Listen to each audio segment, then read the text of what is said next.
नमस्कार दोस्तों, मैं मनोज कपले। ऊपर से ये दुनिया भगवान चला रहे हैं और नीचे ये दुनिया पैसों के बल पर चल रही है। भगवान की बनाई इस एक दुनिया में न जाने कितनी दुनियाएं हैं। एक तरफ वो इंसान जिनकी बेगम ने बिकनी पहनने की इच्छा की तो इस शख्स ने पूरा का पूरा आइलैंड ही खरीद लिया। उस शख्स का नाम है जमाल अल नगद, जिन्होंने अपनी बेगम के लिए कुछ 418 करोड़ का आइलैंड खरीद लिया ताकि उनकी बेगम कंफर्टेबली बिकनी पहन के घूम सके। और दूसरी तरफ इसी दुनिया में कोई 80 करोड़ लोग ऐसे हैं कि जो रोज भूखे पेट सोते हैं, जिन्हें 2 वक्त का खाना भी नसीब नहीं होता है। आज इस वीडियो में मैं आपको समझाऊंगा कि अमीर और गरीब के बीच इतनी बड़ी खाई कैसे बन गई। इस वीडियो के आखिरी में वो कारण मैं आपको बताने वाला हूँ जिसकी वजह से बड़े बड़े अमीर लोग आखिर में बेहद ही गरीब हो गए। इसीलिए आखिर तक इस वीडियो को जरूर देखें और चैनल पर नए आए हैं तो चैनल को सब्सक्राइब करें, बेल आइकन को दबा दे ताकि अगली कोई भी वीडियो आपसे मिस ना हो। अमीर और गरीब के फर्क को समझने के लिए सबसे पहले ये देखें, अभी अभी स्त्री 2 मूवी सुपर डुपर हिट हुई है और उसने करीब 800 करोड़ का बॉक्स ऑफिस कलेक्शन किया है। राजकुमार राव को इस फिल्म के लिए 6 करोड़ रुपए फीस मिली है। लेकिन मजे की बात क्या है जानते हैं? वही राजकुमार राव अपनी पत्नी के साथ एक बहुत ही ऑर्डिनरी रेस्टोरेंट में खाना खाते हुए नजर आते हैं। कोई शोसेबाजी नहीं, कोई दिखावा नहीं। जानते हैं क्यों? क्योंकि जिस बॉलीवुड इंडस्ट्री में वो है वहाँ कई लोगों के बेहद पैसा कमा लेने के बाद बर्बाद होने के तमाम किस्से हैं, जिसके बारे में मैं वीडियो में आपको आगे बताऊंगा।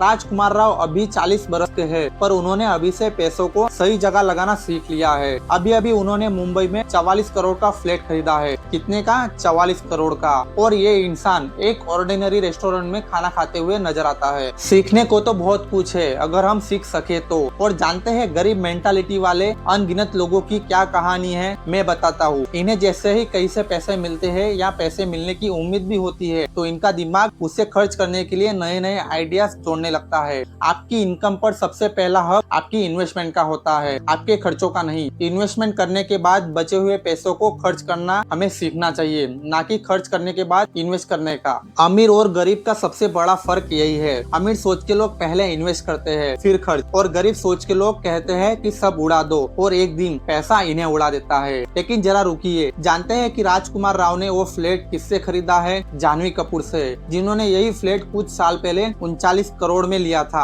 और आज 5 करोड़ का प्रॉफिट के बाद 44 करोड़ में राजकुमार राव को बेच दिया। जिन स्टार किड्स की चर्चा आज हर जगह होती है, मैं बता देना चाहता हूँ कि ये सभी पैसों को लेकर कितने गंभीर है। पाई बचाने के बारे में सोचते हैं। विश्वास नहीं होता ना? ये सुनिए। How much did you want to say? 3,000 rupees. This was 6,000 rupees, Janvi. That was 12,000. That's half. Wow, बहुत पैसे बचा लिए। And I just thought that we're gonna hardly be in the room. I only One came back minute. at Can you noon. go back? You chose the hotel that was 6,000 rupees cheaper. Okay, so and Yes, then I was also 6,000 rupees in total. Okay, ठीक है, आपको because hall. there was no heater in the room. there was no heater. Janhvi Kapoor ने coffee with करण के हाल ही के एक episode में बताया कि वो और सारा अली खान एक केदारनाथ ट्रिप पर गए थे और सारा अली खान ने केदारनाथ में एक बेहद ही ऑर्डिनरी सा होटल बुक करवाया जिसमें हीटर तक नहीं था, जबकि केदारनाथ में काफी ठंड पड़ती है। और सारा ने ऐसा इसलिए किया क्योंकि उनको होटल सिर्फ 3 से 4 घंटों के लिए ही चाहिए था। ऐसे में महंगा होटल बुक करके वो पैसे बर्बाद करना नहीं चाहती थी, जबकि उनके पिता सैफ अली खान के पास 5,000 करोड़ की संपत्ति है और वो खुद भी एक सक्सेसफुल एक्ट्रेस है। सीखने की बात वही है, कोई शोसेबाजी नहीं, कोई दिखावा नहीं। कुछ लोग सोच रहे होंगे कि अगर इतना पैसा हमारे पास होता तो साला हम पूरा का पूरा होटल ही खरीद लेते। बस यही फर्क हमें समझना है। ऐसे ही एक बेहद हैरान कर देने वाली खबर मैं आपको बताता हूँ, शायद आप विश्वास ना करें। शर्मिला टैगोर जो सैफ अली खान की माँ है, उनके बारे में ये पता लगा है कि वो अपने पटौती हाउस को व्हाइट वॉश नहीं करवाती है, सिर्फ पानी से क्लीन करवाती है, जस्ट टू सेव मनी। वही पटौती हाउस जहाँ कई बड़ी बड़ी फिल्मों की शूटिंग भी होती है और शर्मिला टैगोर को इनका अच्छा खासा किराया भी मिलता है, फिर भी वो अननेसेसरी पैसा खर्च करना नहीं चाहती है। साथियों, ये सभी एग्जाम्पल आप सबको देने का एक ही कारण है। मैं आपको बता देना चाहता हूँ कि अमीर और गरीब के बीच का सबसे बड़ा फर्क यही है कि पैसा आने पर अमीर लोग लग्जरी चीजें सबसे बाद में खरीदते हैं, पहले इन्वेस्ट करते हैं, जबकि गरीब लोग लोग लग्जरी चीजें सबसे पहले खरीदते हैं, बाद में इन्वेस्ट करने के लिए तो कुछ बचता ही नहीं है। समझाता हूँ कैसे। 20 सितंबर को भारत में आईफोन 16 लॉन्च होता है। आईफोन 16 लॉन्च के दौरान लोगों की लंबी लंबी कतारें एप्पल स्टोर के बाहर लगी हुई दिखाई देती है, जैसे कि भंडारे पर मंदिरों के आगे फ्री हलवा पूरी बट रही हो। अभी एक लड़के का वीडियो वायरल हो रहा था, जिसकी गरीब फूल बेचने वाली माँ ने उसे एक आईफोन खरीद कर दिया, क्योंकि उसने खाना खाना छोड़ दिया था। फूल पत्ती हम बेचीला भैया, ये खाली हमसे 3 दिन से खाना ना खाता हूँ। अच्छा, ये खाना नहीं खा रहे, आईफोन के लिए खाना नहीं खा रहे? नहीं। अरे भाई कुछ तो शर्म करो। जिन सेलिब्रिटीज की मूवी टिकट लेकर देखने जाते हो उनसे ही कुछ सीख लो, पैसे का सही इस्तेमाल कैसे करना चाहिए। एक रिसर्च के अनुसार भारत में 80% आईफोन EMI पर बिकते हैं, यानी कि उधार में लग्जरी चीजें खरीदने की सनक अभी खरीदो और बाद में चुकाओ। इस थॉट प्रोसेस ने भारत में गरीब को और गरीबी की गर्त में डाल रखा है। मेरी नजर में EMI पर फोन खरीदना सबसे बड़ा फाइनेंशियल क्राइम है। दोस्तों 10-15 हजार का फोन भी अच्छा होता है, और यही 1.5 लाख कहीं सही जगह इन्वेस्ट किया जा सकता है जहां पैसे बढ़ने की पॉसिबिलिटीज हो।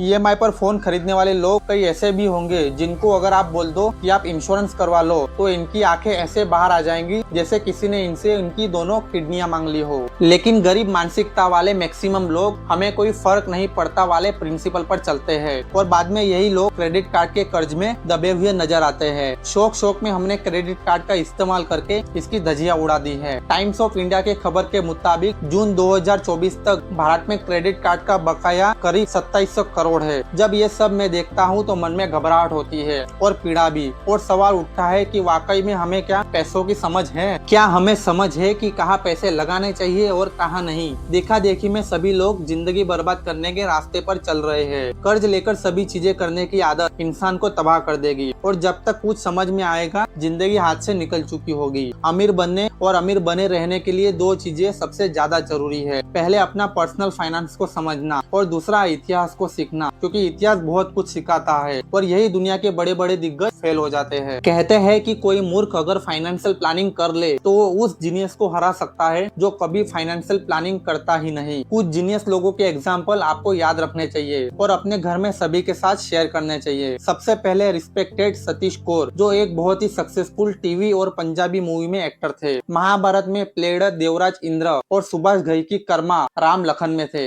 अपने प्राइम टाइम में ही वॉज अ सेलिब्रिटी, मगर अपने आखिरी टाइम में हॉस्पिटल का बिल भरने के पैसे इनके पास नहीं थे। मुझे दुख के साथ कहना पड़ रहा है कि पूरा दोष इन्हीं का है। He did not save and invest money properly during his prime time. Meena Kumari ji को कौन नहीं जानता। सफलता की सबसे ऊंची पायदान पर अगर कोई हीरोइन गई थी तो वो थी मीना कुमारी। पाकीजा जब रिलीज हुई तो पूरे देश में एक ही नाम था, मीना कुमारी, और पाकीजा का वो डायलॉग आज तक वायरल है जब राजकुमार कहते थे कि आपके पाँव देखे बहुत ही सुंदर है, इन्हें जमीन पर मत रखना, मेले हो जाएंगे। कहते थे कि एक्टिंग में उनका मुकाबला करना नामुमकिन था। 35 साल का लंबा फिल्मी करियर, एक से बढ़कर एक सुपरहिट फिल्म उन्होंने की। साहेब बीबी और गुलाम पाकीजा, बैजू बावरा, 4 बार फिल्म फेयर अवार्ड उन्हें मिला। इंडियन सिनेमा का ये चमकता सितारा, लेकिन जब बुरा वक्त आया तो उनके पास हॉस्पिटल के बिल भरने के पैसे तक नहीं थे। दिक्कत फिर से वही, लैक ऑफ फाइनेंशियल प्लानिंग। और ये कहानी सिर्फ हिंदुस्तान की नहीं, पूरी दुनिया में ऐसे तमाम उदाहरण हैं। We have celebrities like Boris Becker, जिन्होंने $130 मिलियन अपने करियर में कमाए पर दिवालिया हो गए। ऐसा ही Mike Tyson, the most famous boxer all the time, लेकिन आखिर में बैंक करप्ट हो गए। डायगो माराडोना को कौन नहीं जानता,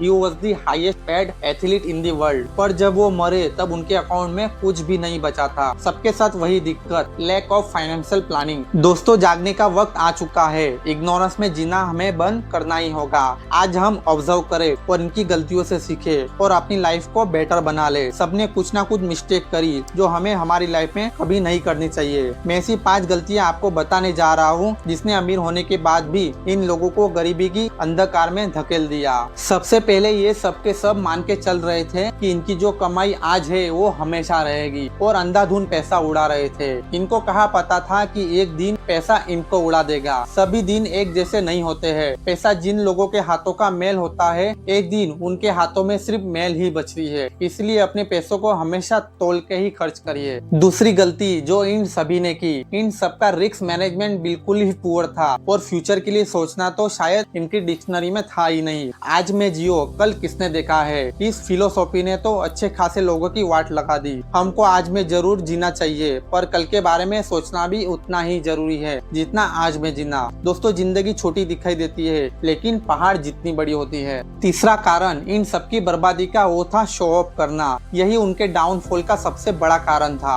याद रहे, जो चीज आप खरीद सकते हैं वो जरूरी नहीं कि उसे खरीद ही लेना चाहिए। वॉरेन बफेट ने एक बार कहा था कि जिन चीजों को आप खरीद रहे हैं, अगर उनकी जरूरत नहीं है तो एक दिन जिनकी जरूरत है वो चीजें आपको बेचनी पड़ जाएंगी। मेरी बात याद रखना, लोगों को दिखाने के चक्कर में मत पड़ना, क्योंकि लोग तुम्हारी तरक्की से वैसे भी खुश नहीं होते हैं। इन सभी के डाउनफॉल का चौथा सबसे बड़ा कारण था पुअर इन्वेस्टमेंट डिसीजन। इन लोगों ने बिना सोचे समझे यहाँ वहाँ जहाँ मन किया पैसा लगा दिया। ना कोई एक्सपर्ट एडवाइस ली और ना ही कोई फाइनेंशियल कैलकुलेशन की। अच्छे दौर में पैसा इतना आ रहा था कि इन लोगों ने बिना सोचे समझे किसी को भी पैसा दे दिया और एक दिन ये सभी पैसा डूब गया। पैसा इन्वेस्ट करना बहुत जरूरी है, लेकिन इससे भी जरूरी है कि वो सही जगह इन्वेस्ट हो। इसलिए आग बंद करके किसी के भी कहने पर रातों रात करोड़पति बनने के सपने ना देखे और अपने खून पसीने की कमाई को गलत जगह ना लगा दे। पांचवा कारण इन सभी लोगों की बर्बादी का unnecessary charities, unnecessary donation and unnecessary rich gifting. इन सभी लोगों ने आंख बंद करके लोन दिए। कोई बात नहीं, जब मन करे तब लौटा देना, तू तो अपना भाई है, बता कितने पैसे चाहिए। इसका रिजल्ट ये हुआ कि एक बहुत बड़ा अमाउंट या तो उधार में मारा गया या महंगे तोहफों में। उल जुलूल चैरिटी, बिना सोचे समझे पैसे उधार दिए जो कभी वापस नहीं मिले। चैरिटी करिए, जरूर करिए, दोस्तों को उधार भी दीजिए, लेकिन सोच समझ के, आंखें बंद करके नहीं। वो एक पुरानी कहानी है कि एक आदमी की लॉटरी लगी, आंखों में नोट, दिल में नोट, हर जगह नोट ही नोट। तभी किसी भिखारी ने पैसा मांगा तो इसने 500 का करारा नोट उसकी तरफ उड़ा दिया। नोट देने के बाद इसने भिखारी से पूछा, हालांकि तुम्हारे कपड़े फटे हुए हैं, लेकिन इनको देखकर लगता है कि कभी ये शानदार रहे होंगे। तुम भिखारी दिखते हो पर लगता है कि कभी कोई बड़ी आदमी रहे होंगे, क्या राज है? तब भिखारी ने जवाब दिया कि ऐसे ही 500 के नोट लुटाते रहो, एक दिन तुम्हारा भी यही हाल हो जाएगा। मैं भी पहले ऐसा ही अमीर था और ऐसे ही नोट लुटाया करता था। दोस्तों, मैं यही चाहता हूँ कि आप पैसे कमाएं, साथ ही साथ सही जगह इन्वेस्ट करें। देश को सिर्फ ऐश करने वाले लोगों की नहीं, परंतु सेव और इन्वेस्ट करने वाले लोगों की भी जरूरत है। आप देश की प्रोग्रेस में अपना एक बड़ा रोल प्ले कर सकते हैं। उम्मीद करता हूँ कि ये वीडियो आपको पसंद आया होगा। लाइक कर दे और ज्यादा से ज्यादा लोगों तक शेयर करें, ताकि नेशन बिल्डिंग में आप भी भागीदार बन सके। तो अगले किसी और वीडियो के साथ फिर से आपसे मुलाकात करूंगा। तब तक अपने स्वास्थ्य का ध्यान रखिए। Thank you so much. जय हिंद।